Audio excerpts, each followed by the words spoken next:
Good evening. Welcome to the Angry Republican.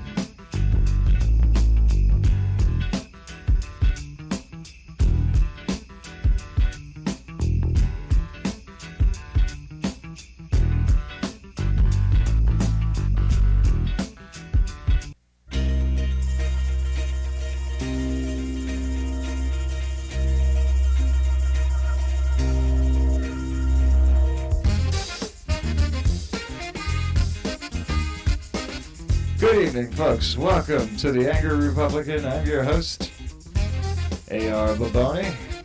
You're listening to the Average White Band in the background. Always like those guys. Hey, there's been a lot in the news lately about plagiarism. People stealing other people's words, or maybe not stealing them, but borrowing them. The main person the finger's being pointed at is Barack Obama. But then towards the end of that last debate, people were accusing Hillary of possibly lifting some words from John Edwards. So what we want to do is actually go through all of the candidates, find out if we can tell if any of them are using other people's words, because it's really important that we know that our candidates are thinking of their own words, correct? So let's check out Hillary Clinton first off. Now this took place, the debate on Thursday. Now we don't have live video, but we have the audio, so we'll just flash a picture of Hillary and play the audio for you. And let's see if she lifted anything from anyone else. Now let's go ahead and roll that. If you run a campaign based on words, they should at least be your words. After all, it is only words, and words are all I have to take your heart away. Now I'm not mistaken, but that last part of Hillary's speech, it almost sounded like the Bee Gees. Well, hold up here now. I'm getting a confirmation here, and yes, actually that was the Bee Gees in a song they had a while ago, and the song was called Words. Okay, I'm getting information now that we do have Barry Gibbs on the line right now. Barry Gibbs from the Bee Gees. Yes, hello. How are you doing there? Hey, Baboni, how are you doing? Well, I'm just trying to get it right until someday it happens, you know? Understandable. Yeah, how are you doing there?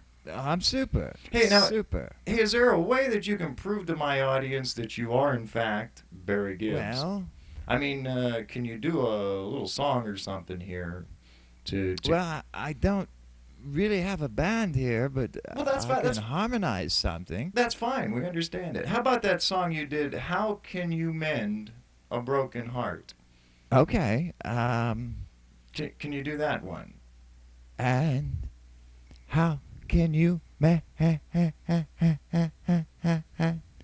this broken heart?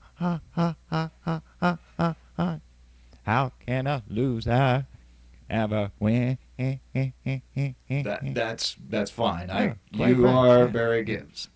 Now, did Hillary Clinton ask if she can use your words? Well, yes, actually, yeah, I did give Hillary Clinton a permission, but I thought she was going to use "Staying Alive" or Saturday Night Fever stuff. Yeah, that would make sense. Jive talking. I had no idea she was going to use words. Words are all I have. That's right. And I'm kind of upset because they're only words. They are. And words are all I have. I agree with you.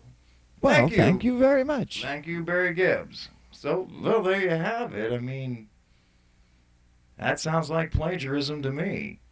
But if it were just Hillary Clinton, that would be bad enough. But I think we need to take a look at the other candidates as well.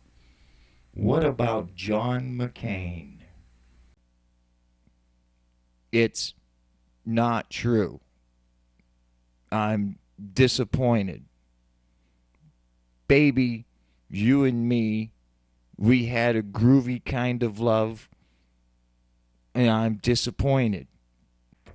I don't know, folks. I'm trying to understand this, but if my memory serves me correct, John McCain lifted part of that little speech there from, I think, Phil Collins, Groovy Kind of Love. But you know what? That in itself is disturbing. But most of the claims of plagiarism has gone to one person. And that one person is Barack Obama. We must, nay, we should check into a Barack Obama speech and investigate this further. Some have said that my campaign is based on words and speeches, that I can deliver a good speech. Well, I'm not going to apologize for being able to speak.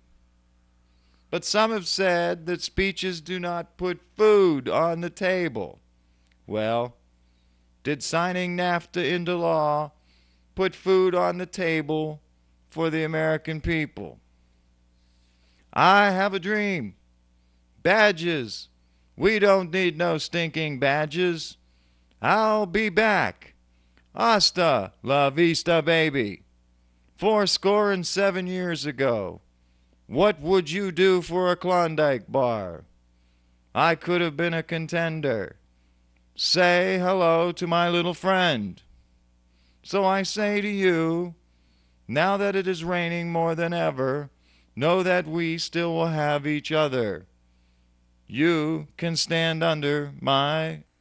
It's like, where do you begin? I mean, I think I heard some of Robert De Niro in there. I think there was some Arnold Schwarzenegger from a Terminator movie.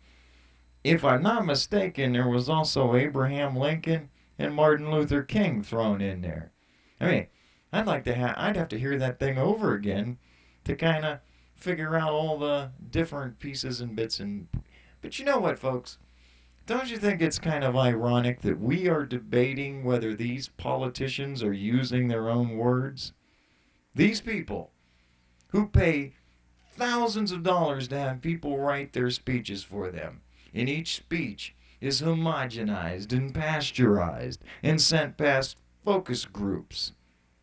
And we're actually wondering if these people are speaking from the top of their head? But that's a debate for another time.